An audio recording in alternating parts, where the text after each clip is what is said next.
Amen. Neno la Mungu linazungumza kwa habari ya uasi.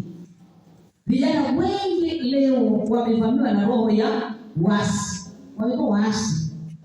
Sasa tutaangalia madhara ya uasi. Madhara ya kwanza ni kubibilia kiroho. Madhara ya kwanza ya uasi. Vijana wengi sana wamejikita kwenye uasi. Na ndio maana kutoka kwenye madhabahu hii na kwenda kwenye madhabahu ile na kwenda kwenye, hawakubali kulelewa, hawakubali kufundishwa, hawakubali kuongozwa.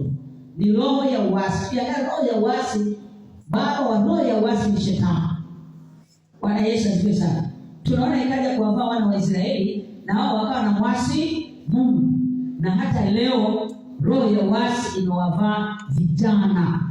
Sasa madhara yake, ukiasi, Bwana Yesu asifiwe sana, ukiasi ni kudidimia kiroho. Ndio maana vijana wengi sana ambaye ukimwona kanisani anahama kanisa, huo ni uasi. Kukimbia kanisa kwa kanisa, huo ni uasi. Na hapo uasi huo unawasababisha kudidimia kiroho. Niko kwenye madhara, nitamwambia madhara mengine. Amen. Madhara ya pili ni kukosekana kwa uaminifu.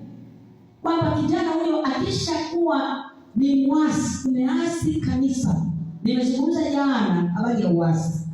Uasi ni mbaya sana watoto wangu. Bwana Yesu sasa. Yaani ukiwa mwasi, kwanza unakuwa umeharibu background yako ya maisha forever. Nilizungumza yote yule wa kiume ambaye ni mwasi, ambaye anahama kutoka dhehebu kwa dhehebu. Huyu kijana sio mwaminifu na hawezi kuwa mwaminifu hata kwenye ndoa.